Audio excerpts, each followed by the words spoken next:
Well, it's Thoughtful Thursday, and today's topic is what if sugar is what's actually giving you up?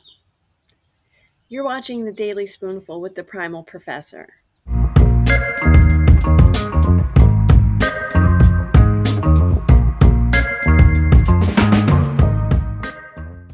We were always told cut sugar, cut carbs, cut cravings, like it was just about willpower or weight. But sugar just doesn't affect the scale, it affects your spirit, your sharpness, and your presence. So, today, instead of talking about something we need to give up, let's ask a deeper question. What is sugar giving up on your behalf?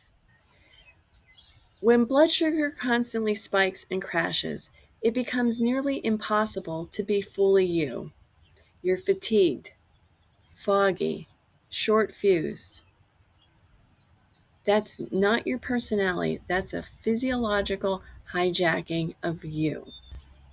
And the truth is that it's not about restriction, it's more about liberation. What would you be capable of if sugar wasn't running the show? I'll never forget this moment. About 3 weeks into the ketogenic lifestyle, and I really was able to get all the sugar out of my diet. I hadn't just lost a few pounds or noticed looser pants. I had gained something back. I wasn't snapping at my family anymore. I wasn't napping midday, not that I had much time, but I didn't come home exhausted from work. I started remembering names, finishing my thoughts, and showing up differently in every room I entered. And for me, that was critical to my job. It wasn't about eating less. It was about becoming more. So for today's strategy, I want you to try this. Sit quietly for just 60 seconds and ask yourself, who would I be if sugar wasn't making my choices? More patient? More focused?